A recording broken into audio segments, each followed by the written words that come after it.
Welcome to कहानी से सीख YouTube channel. Please like, share and subscribe for more amazing videos. दोहराता हूँ सुनो रक्त से लिखी हुई कुर्बानी, जिसके कारण मिट्टी भी चंदन है राजस्थानी। रावल रतन सिंह को छल से कैद किया खिलजी ने, कालजयी मित्रों से मिलकर दगा किया खिलजी ने। खिलजी का चित्तौड़दुर्ग में एक संदेश आया, जिसको सुनकर शक्ति शौर्य पर फिर अंधियारा छाया। 10 दिन के भीतर न पद्मिनी का डोला यदि आया, यदि ना रूप की रानी को तुमने दिल्ली पहुंचाया, तो फिर राणा रतन सिंह का शीश कटा पाओगे। शाही शर्त ना मानी तो पीछे पछताओगे। यह दारुण संवाद लहर सा दौड़ गया रण भर में, यह बिजली की तरह क्षितिज से फैल गया अंबर में। महारानी हिल गई, शक्ति का सिंहासन डोला था सतीत्व मजबूर, जुल्म विजयी स्वर में बोला था। रुष्ट हुए बैठे थे सेनापति गोरा रणधीर, जिनसे रण में भय खाती थी खिलजी की शमशीर। अन्य अनेकों मेवाड़ी योद्धा रण छोड़ गए थे, रतन सिंह की संधि नीति से नाता तोड़ गए थे। पर रानी ने प्रथम वीर गोरा को खोज निकाला। वन वन भटक रहा था मन में तिरस्कार की ज्वाला। गोरा से पद्मिनी ने खिलजी का पैगाम सुनाया, मगर वीरता का अपमानित ज्वार नहीं मिट पाया।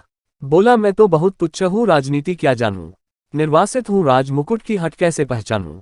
बोली पद्मिनी, समय नहीं है वीर क्रोध करने का, अगर धरा की आन मिट गई घाव नहीं भरने का। दिल्ली गई पद्मिनी तो पीछे पछताओगे, जीते जी राजपूती कुल को दाग लगा जाओगे।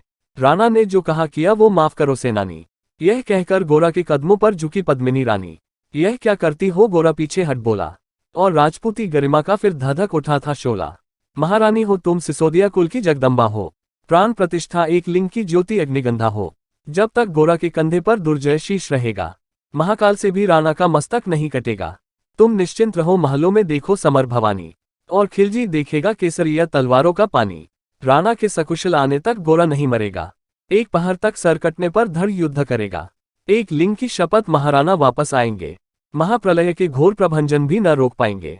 शब्द शब्द मेवाड़ी सेनापति का था तूफानी, शंकर के डमरू में जैसे जाएगी वीर भवानी, जिसके कारण मिट्टी भी चंदन है राजस्थानी। दोहराता हूँ सुनो रक्त से लिखी हुई कुर्बानी। खिलजी मचला था पानी में आग लगा देने को, पर पानी प्यास बैठा था ज्वाला पी लेने को। गोरा का आदेश हुआ, सज गए 700 डोले, और बांकुरे बदल से गोरा सेनापति बोले, खबर भेज दो खिलजी पर पद्मिनी स्वयं आती है, अन्य 700 सखियां भी वो साथ लिए आती है। स्वयं पद्मिनी ने बादल का कुमकुम तिलक किया था, दिल पर पत्थर रखकर भीगी आंखों से विदा किया था। और 700 सैनिक जो यम से भी भीड़ सकते थे, हर सैनिक सेनापति था, लाखों से लड़ सकते थे। एक एक कर बैठ गए, सज गई डोलियां पल में, मर मिटने की होड़ लग गई थी मेवाड़ी दल में।